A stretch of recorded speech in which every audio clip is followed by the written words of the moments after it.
speaking with Grammy-nominated composer, producer, musician Scott Healy. Scott was recently nominated for a Grammy for Best Instrumental Composition for Coco On The Boulevard from his Hudson City Suite, which is a fantastic album, by the way, and is currently available on CD and digital download via Amazon and iTunes. You can also see Scott Mondays through Thursdays on TBS as part of the Basic Cable Band on Conan.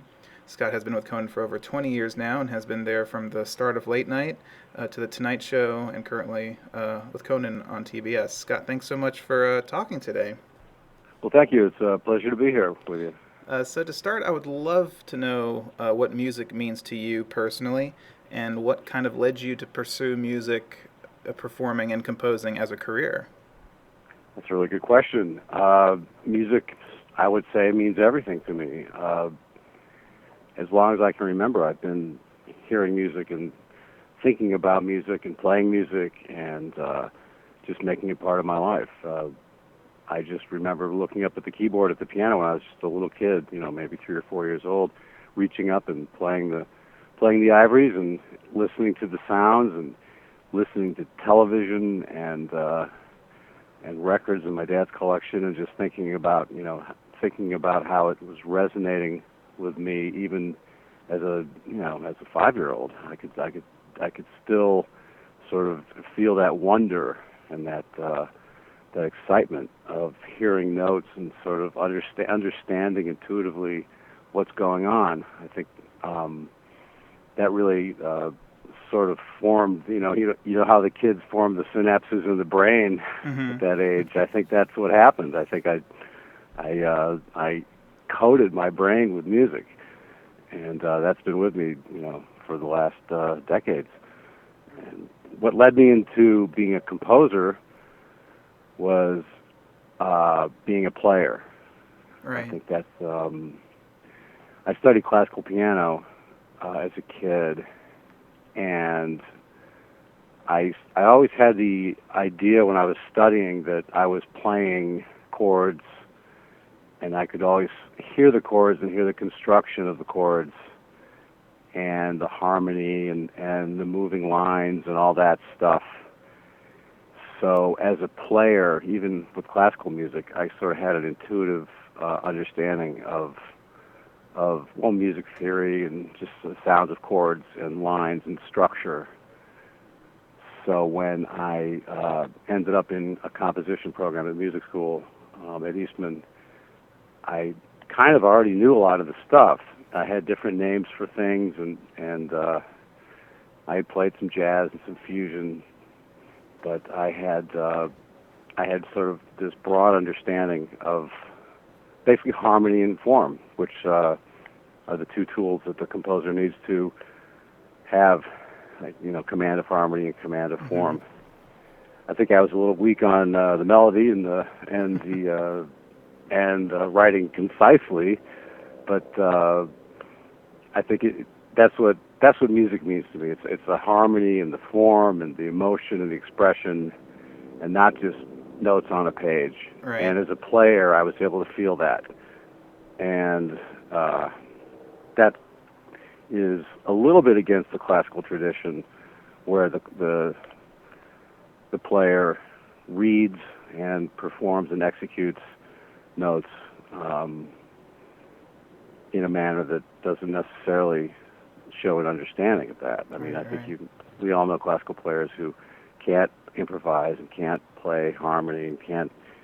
Anyway, I'm getting sidetracked. But I came to it via classical music, and eventually jazz in my teens and in fusion and rock, but mainly classical music. And you mentioned jazz, which is your Hudson City Suite, and you're as a jazz composer and a musician, and I guess you're talking about all this improvisation and stuff. So what really appeals to you about that specific genre of music? What about jazz connects to you, I guess?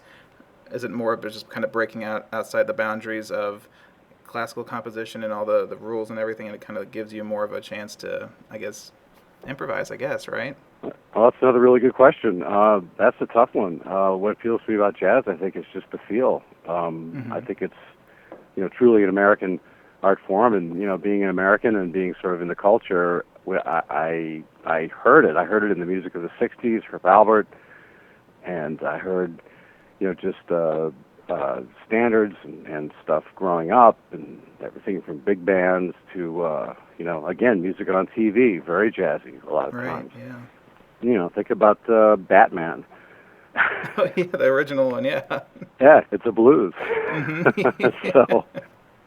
So I mean, you grow up with that stuff, and it's the blues and the jazz feel sort of is in you. And when I heard Bill Evans and Chick Corea as a teenager, I could hear that they were doing something that was extraordinary. That combined all this harmony, which I've been thinking about and hearing, combining that with just the precision execution and the swing and the voicing and the pianism, the fact that it's so pianistic and it fits, but plays well and it's fun to play. That's what really appealed to me about jazz. Plus, I could improvise, which really, it helps when you can improvise before you start to learn to play jazz, because it sort of gets you over that first hurdle. Right. And so when you're writing something like the Hudson City Suite, what is that process like? You don't have picture like if you're composing for a film. You don't have lyrics like you're writing for a song. So what is the start point, and how did you want to structure it, and what was kind of the musical narrative that you were building with it? Well, that's another really good question. You've given me three really good questions. I was writing a lot of music that didn't have a narrative structure, and when I started listening to a lot of Duke Ellington, I was writing some very progressive jazz, and for some reason I was going back in time and listening to classic jazz more, and discovering Duke Ellington. And I did notice the one thing that, one of the many things that Duke did was write about something. And I always say this, that I never did write about anything. I sort of wrote about, chords and melodies and forms and ideas and musical ideas, Right. and trying to convey some, sort of indescribable emotion or content. But Duke was very focused in his delivery. He wrote about a tree. He wrote about a bird. He wrote about his mom. He wrote about the blues. He wrote about the blues. He didn't just write the blues. He wrote about the blues. And so I tried to write one small piece that was based on one of his tunes on the Queen Suite, called Lightning Bugs and Frogs, because I really liked the orchestration idea he did and the simplicity of it. And so I basically kind of copied it. I wouldn't say I stole it, but I sort of copied the orchestrational, textures and the form, and I played it with my band, and it went down really easily. It sounded great the first time through. It was really cool. It's a little bit old school, but I said, man, this is really fun. Why don't I do another one? And so I did another one called Central Trolley. And I realized at that point I was thinking about what was around me, which was this area I was living in, Jersey City, New Jersey, Right. which had formerly been called Hudson City back in the 19th century, and it had a lot of character, and old architecture, and a lot of flair, wonderful, interesting people.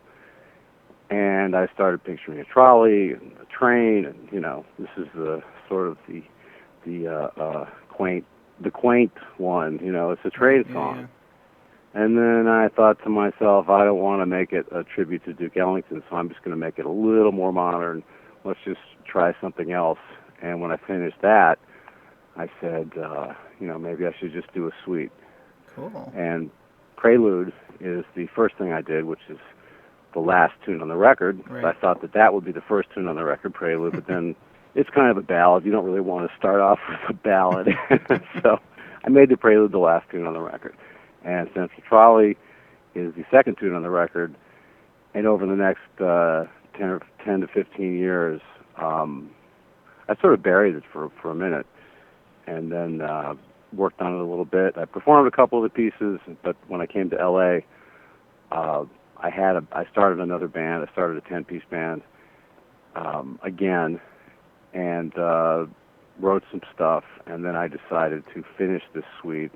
I think I wrote 5 new pieces for it, over the course of the last 2 years, in addition to other stuff for the band, trying to keep in mind that narrative of Hudson City, the overall feel of sort of classic jazz meets modern jazz, and the sort of instrumentation that I'd started: clarinet, muted trumpets, a lot of wah-wah trombones, acoustic. I don't want really any electronics in there. I sort of wanted to give it a classic feel, not too broad, but also inject quite a bit of sort of modern classical in there, with a bunch of free jazz and stuff too. So it's a real mishmash. But that's how it evolved. It evolved over a kind of a long period of time, but with a very solid concept. And that's why I think it works so well as a piece. Oh yeah, absolutely, and I love the feel of it. I'm from D.C., but my uncle lives in Guttenberg, New Jersey.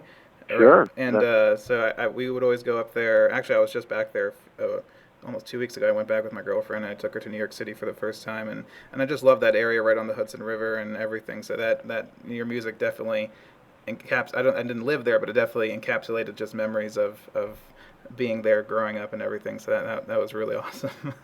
Yeah, a lot of people don't know they're living right next to a Civil War foundry or a factory that was making spices, or right, yeah. On the site of a former armory or something. There's a lot of stuff there, a lot of history. It's a lot older than people think. I know now they're all kind of turning them into condos and everything, but it's like my uncle's like, oh, this used to be a factory, and now they're turning it into condos. Yep. Well, when I lived there, those factories were all sort of abandoned, and it was really sort of you could almost see tumbleweeds. So that's how it felt to me. Well, to kind of talk about the other side now, you do write for films and stuff as well. So do you have to kind of change your process of thinking if you're writing to picture? What do you really focus on to inspire your music? Do you like to look at the plot, the characters, the setting? What is kind of the initial thing that kind of grabs you as a musical storyteller if you're writing to picture? Well, as a film composer, you have to switch personalities. You have to serve the film, but primarily serve the director. Right. The director will tell you either in very clear English or very weird conceptual terms what they want. A lot of directors are very musical and have really strong ideas about what to do, and a lot of them are really cool and say, hey, just do what you want. And that's when you have to turn on the sort of creative, narrow concept. Look at the picture. Try and think of instruments. I like to think of instruments first. What's my sound palette going to be? People always talk about the palette. Get your palette going first, whether you're doing electronics or thinking about acoustic instruments. You have to look at the amount of musicians that you can or cannot afford, whether you have to do it all on your computer. Try and think of the overall sound, and then assemble your palette, either in your mind, whether it's oboe and piano, or moving electronic bed with bells and an acoustic instrument thrown in there. Think about what you want it to sound like first, and then look at the picture.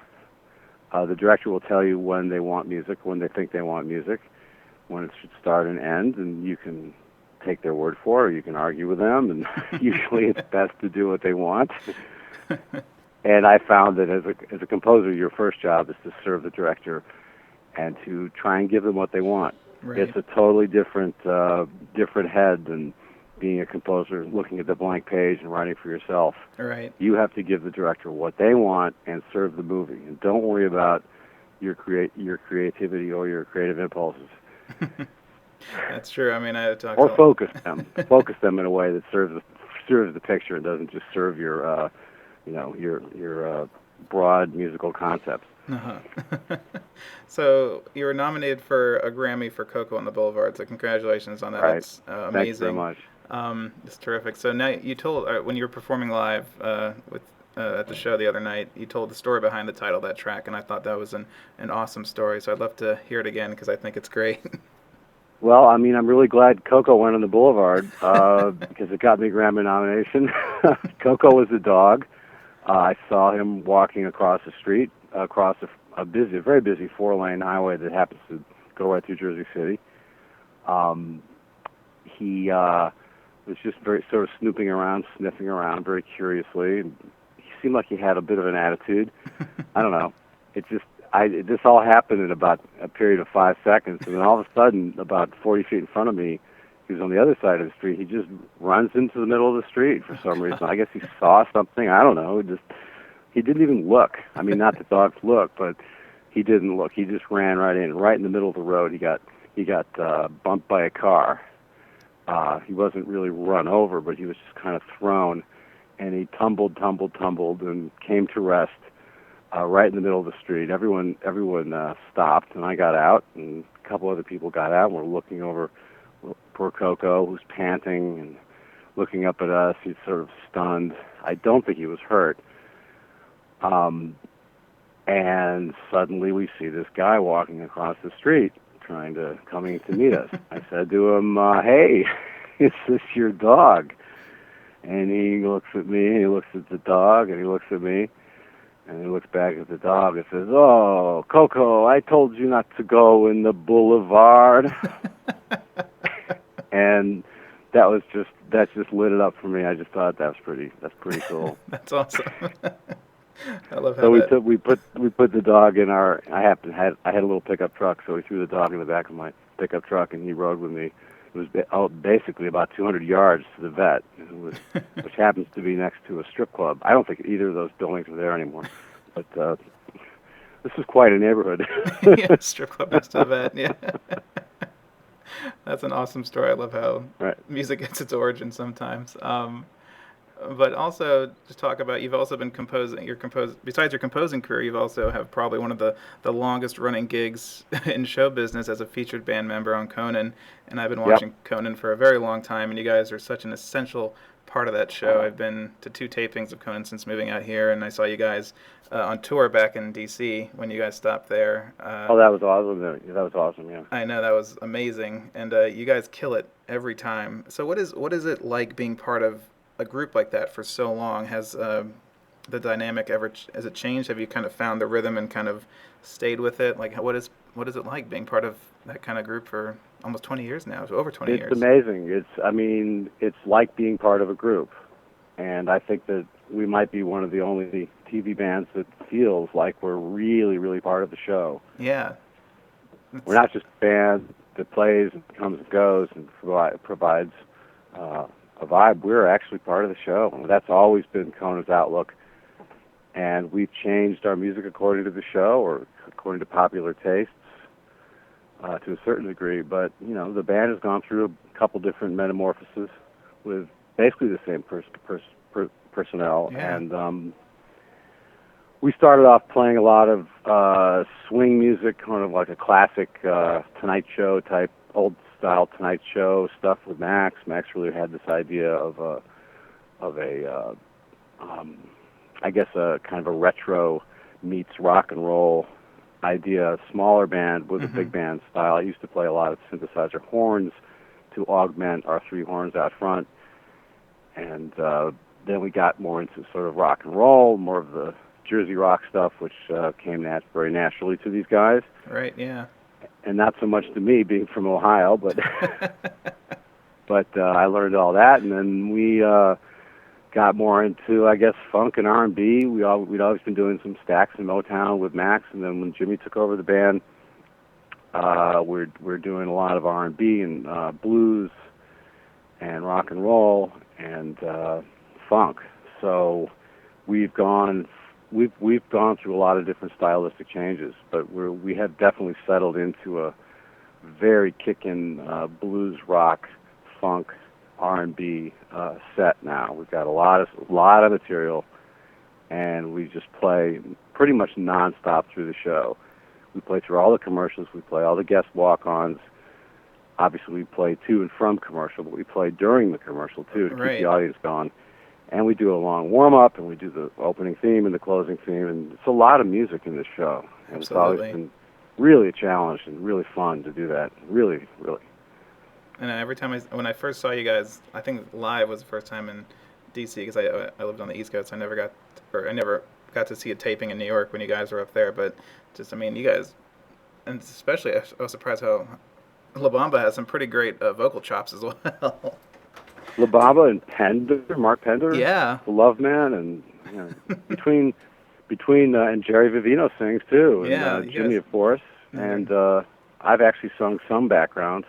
Back about 20 years ago, they had me singing some background vocals, and quickly realized that I can't really do that very well.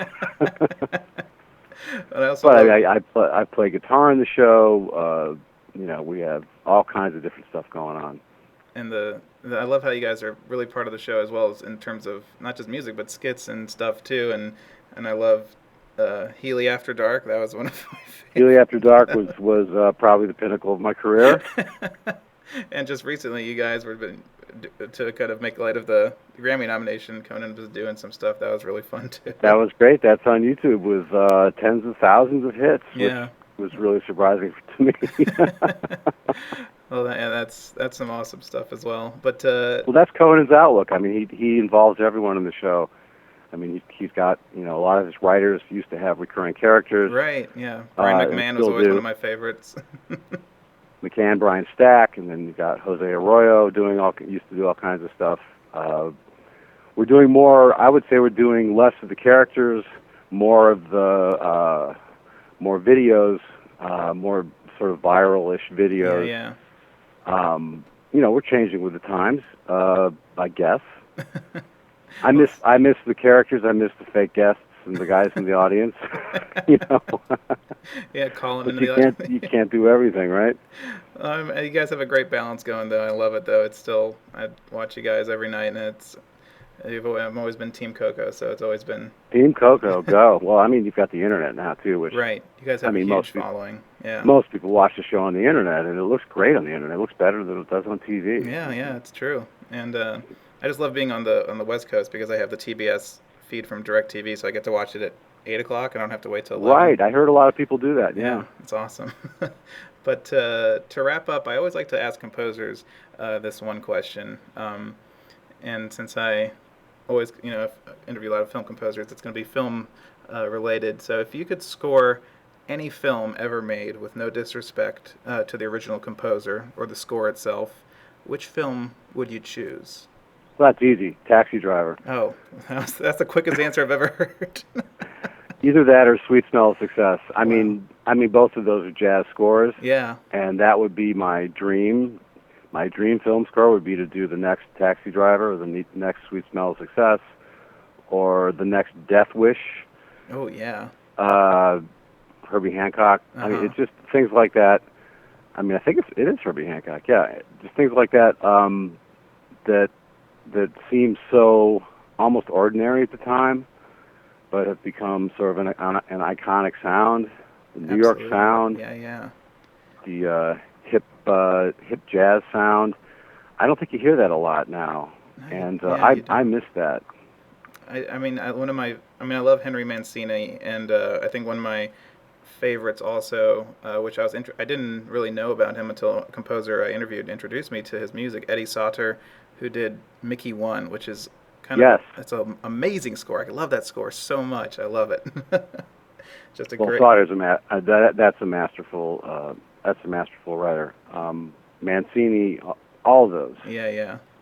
And when you think about how music used to be written in the studios, there were so many skilled composers who were actually writing notes on paper and then taking them to a band the next day and recording live in the studio to picture with the best musicians in the world, from everywhere from a quartet to a 65-piece studio orchestra.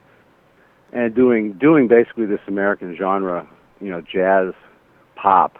I guess it would be jazzy pop music from the 50s, which sounds to us like jazz now. So I think we're really missing out on a lot of stuff now that isn't recorded live or that isn't done with horns. True. That isn't swinging, that isn't sort of Americana in that way. Absolutely. Yeah, we need more of that, and I'm glad that we have you writing that kind of music still. So. Well, we have Americana Americana is now, jangly folk rock based. The band and Bob Dylan and Oh yeah, things yeah. that branch off from that. But we don't have the Americana side that is that studio jazz and I guess post swing era, post bebop jazz jazz thing happening on films and on TV. But you know what? The thing I love the theme from Homeland and stuff like that that's starting to. Oh yeah, To Sean Callery, yeah, that and yeah, and I love Jeff Beal's music to the House of basic Cards. things, starting with Rome and House of Cards, Yeah. and really sort of stretching the boundaries sonically, harmonically. When I start hearing interesting harmonies on TV, that's when I really my ears start to perk up. Mm-hmm. I don't know if you've heard Mark Isham stuff from Mob City. I interviewed him, and he kind of talked about that, going back to that kind of band mentality for kind of old kind of school jazz, and they did. Yeah. That's a really great job too there. Well, that's good to hear from Mark Isham. I mean, I used to listen to him in the '80s when he was doing the craziest electronic affected music. It was amazing, his stuff. Yeah, it's really amazing. Yeah, yeah. Well, I played on a really interesting film score over the summer. I mean, it was. Oh, you did Las Vegas, didn't you? I did Las Vegas, yeah. and we did it live in the studio with organ. I played organ, Fender Rhodes, and clavinet, bass, and drums. We added some percussion the second day, and we did about 33 different cues, and it was basically the band sort of jamming. That's awesome. He's soloing, and we had in and out points, and we had defined melodies, but there was a lot of blowing and soloing, and it's got a really live feel, and you can hear it.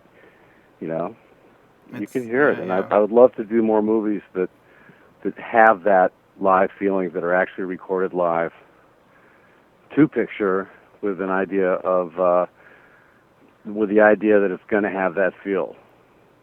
I just love that project, and I can't think of another movie recently that has that. True, yeah.